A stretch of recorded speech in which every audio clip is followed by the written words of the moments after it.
നമുക്ക് അരവിന്ദിന്റെ മക്കളുടെയും നാളത്തെ നല്ലൊരു കഥ ആയിട്ടാലോ? വീഡിയോ ഇഷ്ടപ്പെടുവാണെങ്കിൽ ഒന്ന് ലൈക്ക് ചെയ്ത് ഹൈപ്പ് ചെയ്യാൻ മറക്കരുത് കേട്ടോ. അങ്ങനെ നമ്മൾ കാണുന്ന ഒടുവില് കാവേരിയെ ആശ്വസിപ്പിക്കുകയാണ് നിവിന്. നീ വിഷമിക്കൊന്നും വേണ്ട, നമുക്ക് എന്തെങ്കിലും ഒരു മാർഗം ഉണ്ടാക്കാം. അങ്ങനെ കാവേരിയുടെ സങ്കടം മാറ്റാനായിട്ട് നിവിൻ മാക്സിമം ശ്രമിക്കുന്നുണ്ടായിരുന്നു. പക്ഷെ ഈ സമയത്ത് തന്റെ അമ്മ രാജേശ്വരി പോയി അരവിന്ദന്റെ വീട്ടിൽ പോയി പ്രശ്നം ഉണ്ടാക്കുക എന്നുള്ള കാര്യങ്ങളൊന്നും നിവിന് അറിയത്തുണ്ടായിരുന്നില്ല. കാവേരി നിവിനും ഇതൊട്ട് അറിഞ്ഞതുമില്ല. അങ്ങനെ ഇത്തിരി കഴിഞ്ഞപ്പോഴത്തേനും കാവേരിയുടെ സങ്കടമൊക്കെ ഇച്ചിരി കുറഞ്ഞു കഴിഞ്ഞപ്പോൾ നിവിൻ പറഞ്ഞു, എങ്കിലും ഒരു കാര്യം ചെയ്താലോ, നമുക്കൊരു ഫോട്ടോ എടുത്താലോ എന്ന് പറഞ്ഞു. ഫോട്ടോ എടുക്കാൻ എന്തിനാ? അതൊരു കാര്യം ചെയ്യാം, നീ ഇവിടെ നിൽക്കുക, ഞാൻ നിന്റെ ഒരു ഫോട്ടോ എടുക്കാന്ന് പറഞ്ഞു. പണ്ട് തൊട്ടേ ഒരു ക്രേസ് ആണ് ഫോട്ടോ എടുപ്പ് നിവിന്. അപ്പോഴേക്കും കാവേരി പറഞ്ഞു, വേണ്ട, അതൊന്നും വേണ്ട. അതെന്താ, ഞാൻ ഫോട്ടോ എടുത്ത പ്രശ്നമാണെന്ന് ചോദിച്ചു. ഇല്ല എങ്കിൽ പിന്നെ അവിടെ നിൽക്കാൻ പറഞ്ഞു. അങ്ങനെ കാവേരി അവിടെ നിർത്തിയിട്ട് 2-3 ഫോട്ടോസൊക്കെ എടുക്കുന്നുണ്ട്. അതിനുശേഷം നിവിനും കൂടെ വന്ന് രണ്ടുപേരും കൂടെ ചേർന്ന് നിന്ന് കുറച്ച് ഫോട്ടോസ് എടുക്കുക. കാവേരിയുടെ മനസ്സിൽ കുറച്ച് സമയം മുമ്പുണ്ടായിരുന്ന ആ സങ്കടമൊക്കെ കുറേശ്ശെ മാറി തുടങ്ങി. നിവിന് കാവേരി മാക്സിമം സന്തോഷിപ്പിക്കാനാ ശ്രമിച്ചുകൊണ്ടിരുന്നേ. ഈ സമയത്ത് രാജേശ്വരി വന്ന് പറഞ്ഞിട്ട് പോയ കാര്യങ്ങളൊക്കെ കേട്ടിഞ്ഞപ്പോ ഗംഗയ്ക്കും വിനീതിനും എല്ലാവർക്കും ഭയങ്കര സങ്കടമായി. കാവേരിയെ പറ്റി അങ്ങനെയുള്ള മോശമായിട്ടുള്ള വാർത്തകളാണ് പറഞ്ഞിട്ട് പോയത്. തന്റെ മകനെ അവള് കൈയടക്കാൻ ശ്രമിക്കുന്നു, അങ്ങനെയൊക്കെയുള്ള വാക്കുകളൊക്കെ പറഞ്ഞു പിന്നെ സഹിക്കാൻ പറ്റുമോ? അവള് വശീകരിച്ച് വെച്ചിരിക്കുക എന്നൊക്കെ പറഞ്ഞിട്ട് പോയി കഴിഞ്ഞപ്പം ശാരദയ്ക്ക് സഹിച്ചില്ല. ശാരദ ഗംഗയോട് പറഞ്ഞു, വിളിക്ക്, അവൾ എവിടെയാന്ന് വെച്ചാൽ അവളെ വിളിക്കാൻ പറഞ്ഞു. അങ്ങനെ ഗംഗ കാവേരിയെ ഫോൺ ചെയ്യുവാണ്. ഗംഗയുടെ കോൾ കണ്ടപ്പത്തേനും കാവേരി നിവിനോട് പറഞ്ഞു, ഗംഗേച്ചിയാണല്ലോ വിളിക്കുന്നേ. അങ്ങനെ കോൾ എടുത്തു കഴിഞ്ഞപ്പോ ഗംഗ ചോദിച്ചു, കാവേരി നീ ഇതെവിടെയാ? അത് കേട്ടപ്പോ കാവേരി പറഞ്ഞു, ഞാനിവിടെ അടുത്ത് തന്നെ ഉണ്ട്. എങ്കിൽ നീ പെട്ടെന്ന് തന്നെ വീട്ടിലേക്ക് വാ, നല്ല ദേഷ്യത്തിലാണ് സംസാരിക്കണേ. അതും പറഞ്ഞ് ഗംഗ ഫോൺ കട്ട് ചെയ്തു. കാവേരിക്കൊന്നും മനസ്സിലായില്ല. കാവേരി നിവിനോട് പറഞ്ഞു, എന്താണെന്നറിയില്ല, ഗംഗേച്ചയെ വിളിച്ചേ, പെട്ടെന്ന് വീട്ടിലേക്ക് ചെല്ലാൻ പറഞ്ഞു. നല്ല ദേഷ്യത്തിലാന്ന് പറഞ്ഞു. ദേഷ്യത്തിലാ? അതെന്താന്നൊന്നും എനിക്ക് അറിയില്ല എന്ന് പറഞ്ഞു. ഒരു കാര്യം ചെയ്യാം, ഞാൻ നിന്നെ കൊണ്ടുവിടാം, വേണ്ട നിവിനെ ഞാൻ പൊയ്ക്കോളാം, നീ ഇങ്ങോട്ട് കയറാൻ പറഞ്ഞു.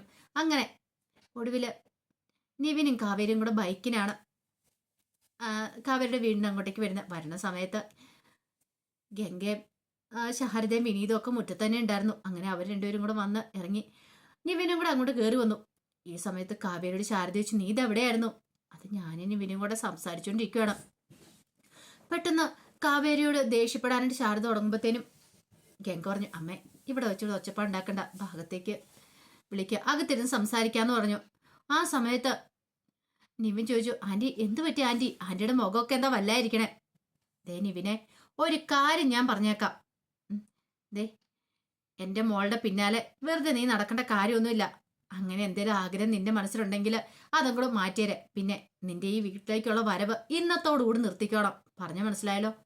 നിവിനൊന്നും മനസ്സിലായില്ല. നിവിൻ ചോദിച്ചു, എന്താ ആന്റി? ആന്റി എന്തൊക്കെയാ പറയണേ? ഞാൻ ഇങ്ങോട്ടേക്ക് വന്ന എന്താ പ്രശ്നം? എന്താ പ്രശ്നമെന്നോ? നിനക്കറിയത്തില്ലെങ്കിൽ നീ ഒരു കാര്യം ചെയ്യ, നിന്റെ അമ്മയോട് തന്നെ ചോദിച്ചു നോക്ക് പോയി. നിന്റെ അമ്മ രാജേശ്വരി വന്നിട്ടുണ്ടായിരുന്നു, എന്തൊക്കെയാ പറഞ്ഞെന്ന് അവരോട് ചോദിച്ചു നോക്ക്. അപ്പോഴേക്കും ഗംഗ പറഞ്ഞു, നിവിനെ വെറുതെ എന്തിനാ പ്രശ്നം ഉണ്ടാക്കുന്നേ? കാവേരി നീ വരാൻ പറഞ്ഞു. ആ സമയം വിനീതിനോട് നിവി ചോദിച്ചു, എന്താ വിനീതെ, എന്താ കാര്യം എന്താ? എടാ ഞാൻ പറയാം, നീ ഇങ്ങോട്ട് വരാൻ പറഞ്ഞിട്ട് നിവിന്റെ കയ്യിലേക്ക് പിടിച്ചു. അല്ല കാര്യം എന്താ?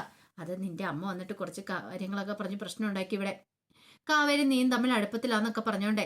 എനിക്കറിയാം അങ്ങനെയൊന്നും ഇല്ലാന്ന്, പക്ഷേ എങ്കില് ഞങ്ങൾ പറഞ്ഞിട്ടൊന്നും വിശ്വസിക്കുന്നില്ല നിന്റെ അമ്മ. അതിന്റെ പേരിൽ കുറെ പ്രശ്നങ്ങളൊക്കെ അതുകൊണ്ടാ പറഞ്ഞെന്ന് പറഞ്ഞു. അത് കേട്ടപ്പോ നിവിൻ ഒരു നിമിഷം വിനീതിനെ നോക്കി. അപ്പോഴേക്കും കാവേരിയും വിളിച്ചോണ്ട് അകത്തേക്ക് കയറി പോവാണ് ഗംഗയും ശാരദയും കൂടെ. പിന്നീട് അകത്ത് നിന്ന് കഴിഞ്ഞപ്പോഴത്തേനും ശാരദ പറഞ്ഞു, ഒരു കാര്യം ഞാൻ പറഞ്ഞേക്കാം, അവന്റെ കൂടെയുള്ള ഈ ചുറ്റിക്കറക്കം പരിപാടി ഉണ്ടല്ലോ, അത് നിന്റെ നിർത്തിക്കോ, അല്ലെങ്കിൽ അത് ശരിയാകത്തില്ല, പ്രശ്നമാവെന്ന് പറഞ്ഞു. അത് കേട്ടപ്പോ കാവേരി പറഞ്ഞു, അമ്മ എന്ത് വർത്താനാ പറയണേ? ഞാൻ എന്റെ നിവിനൂടെ എവിടെ ചുറ്റിക്കറങ്ങാൻ പോയത്? അമ്മയ്ക്കറിയാലോ, ആ ജയപാലൻ എന്നുള്ള ദുഷ്ടന്റെ അയാളുടെ കള്ളത്തരങ്ങളൊക്കെ പുറത്തു കൊണ്ടായിട്ട് ആദ്യമേ പോലെ സഹായിക്കുന്ന ആള് നിവിനാണ്. അതൊക്കെ എനിക്കറിയാം. പക്ഷെ അതിന്റെ പേരില് വെറുതെ എന്തിനാ പ്രശ്നം ഉണ്ടാക്കുന്നേ? നിങ്ങളുടെ അച്ഛൻ മരിച്ചതിന് ശേഷം ഇന്ന് വരെ ഒരു പേരുദോഷമൊന്നും കേൾപ്പിച്ചിട്ടില്ല, അറിയാലോ. വെറുതെ നമ്മളായിട്ടൊരു പേരുദോഷം കേൾപ്പിക്കരുത്, അച്ഛന്റെ പേര് കളയരുത്. അത് കേട്ടപ്പോൾ കാവേരി പറഞ്ഞു, അമ്മയ്ക്ക് അങ്ങനെ തോന്നുന്നുണ്ടോ ഞാൻ അങ്ങനെ ചെയ്യുമെന്ന്? ഗംഗ പറഞ്ഞു, എന്തിനാ കാവേരി വെറുതെ ഒരു പ്രശ്നം ഉണ്ടാക്കുന്നേ? മറ്റുള്ളവരെ കൊണ്ട് അതും ഇതും പറയിക്കേണ്ട കാര്യമുണ്ടോ? നമ്മൾ നോക്കി നിൽക്കുവാണെങ്കിൽ ആ പ്രശ്നങ്ങളൊന്നും ഉണ്ടാകത്തില്ലോ എന്നൊക്കെ പറഞ്ഞുകൊണ്ട് കാവേരി ഒന്ന് സമാധാനിപ്പിച്ചു. ശാരദ ദേഷ്യപ്പെട്ട് കഴിഞ്ഞപ്പം ഗംഗ ശാരദയോട് പറഞ്ഞു, അമ്മേ ഞാൻ കാവേരിയോട് കാര്യങ്ങളൊക്കെ പറഞ്ഞ് മനസ്സിലാക്കിക്കോളാന്ന് പറഞ്ഞു. അങ്ങനെ ശാരദ അങ്ങോട്ട് പറഞ്ഞു വിട്ടു. പിന്നീട് കാവേരിയെ വിളിച്ചുകൊണ്ട് മുറിയിലേക്ക് പോയി ഗംഗ കാര്യങ്ങളൊക്കെ പറഞ്ഞ് മനസ്സിലാക്കി കൊടുക്കാൻ ശ്രമിക്കുകയാണ്. നിന്റെ മനസ്സിൽ ചിലപ്പോൾ അങ്ങനെയൊന്നും ഉണ്ടായിരിക്കില്ല, പക്ഷെ കാണുന്നവർക്ക് അങ്ങനെയല്ല തോന്നുന്നേ. അവരൊരു വീഡിയോസ് ഒക്കെ കൊണ്ട് കാണിച്ചിട്ടുണ്ടായിരുന്നു. അപ്പൊ അത് കണ്ടു കഴിഞ്ഞപ്പോ ഞാക്കും ഭയങ്കര സങ്കടമായി. നീ നിവിനോട് ചേർന്നിരിക്കുന്ന ആ വീഡിയോ. അപ്പോഴേക്കും കാവേരി പറഞ്ഞു, അത് ഞാൻ കരയണ സമയത്ത് നിവിൻ എന്നെ ആശ്വസിപ്പിച്ച. ആയിക്കോട്ടെ, പക്ഷെ അത് കാണുമ്പോൾ മറ്റുള്ളവർക്ക് വേറെ പലതും തോന്നേന്നൊക്കെ പറഞ്ഞു. ഇതേ സമയം നിവിനും വിനീതും കൂടെ മാറിപ്പോയി സംസാരിക്കുകയാണ്. അപ്പോഴേക്കും നിവിൻ പറഞ്ഞു, വിനീതെ എനിക്കറിയില്ല എന്നോട് ഇങ്ങോട്ടേക്ക് വരണ്ടെന്നൊക്കെ പറയേണ്ട കാര്യം ഉണ്ടായിരുന്നു. എടാ, നിന്റെ മനസ്സിൽ അങ്ങനെയൊന്നും ഇല്ലെന്നറിയാം കാവേരിയോട്, പക്ഷേ എങ്കില് കാണുന്നവർക്ക് അങ്ങനെയല്ലല്ലോ. ആ സമയം നിവിൻ പറഞ്ഞു, അതെ, എൻ്റെ മനസ്സിൽ അങ്ങനെയൊന്നും അല്ല, എനിക്ക് അവളോട് ഇഷ്ടമുണ്ട്. ഇഷ്ടമുണ്ടെന്നോ കാവേരിയോടോ? നീ എന്തൊക്കെയാടാ പറയണേ? വിനീത് ഞെട്ടിപ്പോയി. അതെ, ഞാൻ മുമ്പ് പറഞ്ഞില്ലേ എനിക്കൊരു പെൺകുട്ടിയെ ഇഷ്ടമാന്നുള്ള കാര്യം. അതാരാന്നറിയാവോ? അത് കാവേരിയാന്ന് പറഞ്ഞു. എടാ, നീ തമാശ കളിക്കരുത്. ഇതെങ്ങാനും നിന്റെ അങ്കിൾ അറിഞ്ഞാണ്ടല്ലോ പ്രശ്നമാവും. അതൊക്കെ എനിക്കറിയാം, പക്ഷെ ആരൊക്കെ അറിഞ്ഞാലും എനിക്ക് പ്രശ്നമില്ല. എൻ്റെ ജീവിതത്തിൽ ഒരു പെണ്ണുണ്ടെങ്കിൽ അത് കാവേരിയായിരിക്കും. എടാ, ഈ ജയബാലനങ്കിളിന്റെ മോളെ കൊണ്ട് നിന്നെ കല്യാണം കഴിപ്പിക്കാതിരിക്കുമല്ലേ? അപ്പോഴാണോ നീ ഇങ്ങനെ? വെറുതെ എന്തിനാടാ നീ നിന്റെ ജീവിതം ഇല്ലാതാക്കി കളയുന്നേ? നിനക്ക് മാത്രമല്ല പ്രശ്നം, കാവേരിയെ കുറിച്ച് അറിയാലോ നിനക്ക്. ഇത് ശാരദമായി സമ്മതിക്കുമെന്ന് തോന്നുന്നുണ്ടോ? അത് മാത്രമല്ല, കാവേരിക്കും എന്നോട് താല്പര്യം കാണത്തില്ല. അപ്പോഴേക്കും നിവിൻ പറഞ്ഞു, കാവേരിക്ക് എന്നെ ഇഷ്ടം. അങ്ങനെ അവള് പറഞ്ഞോ നിന്നോട്? പറഞ്ഞിട്ടൊന്നുമില്ല, പക്ഷെ മോന് സമ്മതമാണെന്ന് പറഞ്ഞോണക്ക്. പരസ്പരം ഞങ്ങൾ രണ്ടുപേരും ഇഷ്ടം തുറന്നു പറഞ്ഞിട്ടില്ലെന്നുള്ളൂ. അവളുടെ മനസ്സിൽ എന്നോട് ഇഷ്ടമാണെന്നുള്ള കാര്യം എനിക്ക് മനസ്സിലായി. എങ്ങനെ? അതൊക്കെ നമുക്കറിയാൻ പാടില്ലേ? ഒന്നുമല്ലേലും സ്നേഹിച്ച് കല്യാണം കഴിച്ചല്ലേ? പിന്നെ ഇതേ നീയാ.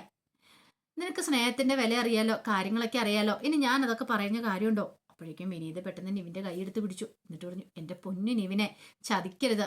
എടാ, ഈ ബന്ധം ഒരിക്കലും നടക്കാൻ പാടില്ല. അങ്ങനെ എന്തെങ്കിലും സംഭവിച്ചിട്ട് വലിയ ഭൂകമ്പം ഉണ്ടാവും. ഇപ്പൊ തന്നെ നിന്റെ അമ്മ വന്നിട്ട് എന്തൊക്കെയാ വിളിച്ചു പറഞ്ഞിട്ട് പോയെന്നറിയാവോ? വെറുതെ എന്തിനാ ഒരു പ്രശ്നം ഉണ്ടാക്കുന്നേ? ഇത് പ്രശ്നം കൂടുതൽ രൂക്ഷമാകാനായിട്ട് കാരണമാകത്തുള്ളൂ. വെറുതെ നമ്മളായിട്ട്. അത് കേട്ടതും നിവിൻ പറഞ്ഞു, എന്തൊക്കെ പറഞ്ഞാലും ശരി വിനീതേ, എന്റെ മനസ്സിലൊരു പെണ്ണുണ്ട്, അത് കാവേരി തന്നെയാ. അതിനൊരു മാറ്റം വരാൻ പോകുന്നില്ല. ഞാൻ അവളുടെ കഴുത്തിൽ താലി ആർത്തു എന്ന് പറഞ്ഞു. വിനീത് മാക്സിമം പറഞ്ഞു നോക്കി, പക്ഷെ നിവിൻ കേൾക്കാൻ തയ്യാറായില്ല. കുറച്ചേരം കഴിഞ്ഞപ്പോൾ നിവിൻ വീട്ടിലേക്ക് ചെല്ലുവാണ്. രാജേശ്വരി കാത്തിരിക്കുന്നുണ്ടായിരുന്നു. നിവിൻ ചെന്നവിടെ ചോദിച്ചു, അമ്മ എന്ത് പരിപാടിയാ കാണിച്ചേ? എന്താടാ? അമ്മ എന്തിനാ കാവേരിയുടെ വീട്ടിൽ പോയതോ? ഓ, അപ്പത്തേനും അത് കിട്ടിയോ? അവള് പറഞ്ഞു കാണുമല്ലേ? ദേ അമ്മേ, അമ്മയ്ക്ക് ഇത്രയെങ്കിലും നാണമുണ്ടെ അമ്മ അവിടെ പോവാം. അമ്മ അവിടെ പോയി എന്തൊക്കെയാ വിളിച്ചു പറഞ്ഞേ?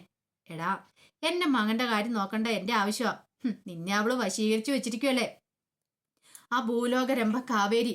അപ്പൊ അവളുടെ പിടിയിൽ നിന്ന് മോചിപ്പിക്കേണ്ട എന്റെ ഉത്തരവാദിത്തമല്ലേ? പിന്നെ നിന്റെ കല്യാണം ഉറപ്പിച്ചു വെച്ചിരിക്കുവെന്നറിയാലോ, ജയബാലന്റെ മോളുമായിട്ട്, രാഗിണിയുമായിട്ട്. നീ ഒന്നും മറന്നുപോയോ? രമേ, എന്റെ സമ്മതം ഇല്ലാതെ എന്റെ കല്യാണം നടത്താൻ പറ്റില്ല. എനിക്ക് ആ ബന്ധത്തിനൊന്നും താല്പര്യമില്ല. താല്പര്യമുണ്ടോ ഇല്ലെന്നേ ഞാൻ നോക്കിക്കോളാം. പക്ഷെ അവളുടെ പിന്നാലുള്ള നിര നടത്തം നിർത്തിക്കോ. ഒരിക്കലും അവൻ നടക്കാൻ പോകുന്നില്ല. അമ്മേ, അമ്മ ഇത് എന്തറിഞ്ഞിട്ടാ പറയണേ? എന്റെ ഇഷ്ടം നോക്കിയല്ല കല്യാണം നടത്തണ്ടേ? തൽക്കാലത്തേക്ക് നിന്റെ ഇഷ്ടം നോക്കുന്നില്ല, ഞാൻ എന്റെ ഇഷ്ടം നോക്കുന്നേ. മര്യാദക്ക് ഞാൻ പറയുന്ന അനുസരിച്ച് അടങ്ങി ഒതുങ്ങി നിന്നാ നിനക്ക് കൊള്ളാം. ഇല്ലെങ്കിലുണ്ടല്ലോ എന്നൊക്കെ പറഞ്ഞിട്ട് കുറെ ചീത്ത പറഞ്ഞു. എന്ത് ചെയ്യണമെന്ന് അറിയണ്ടായിരുന്നില്ല നിവിന്. വല്ലാത്തൊരു സങ്കടമായിപ്പോയി നിവിന്. പറഞ്ഞിട്ടും കാര്യമില്ലെന്ന് മനസ്സിലായി. ഒടുവിൽ നിവിൻ ദേഷ്യപ്പെട്ട് പുറത്തേക്ക് ഇറങ്ങി പോവാണ്. അപ്പം അതിൻ്റെ കഥകളൊക്കെയാണ് നമ്മൾ കാണുന്നത്. ആ വിശേഷങ്ങൾക്കായി നമുക്ക് എല്ലാവർക്കും കാത്തിരിക്കാം കേട്ടോ. ഒരിക്കൽ കൂടി എല്ലാവർക്കും ശുഭദിനം നേർന്നുകൊണ്ട് നിർത്തുന്നു.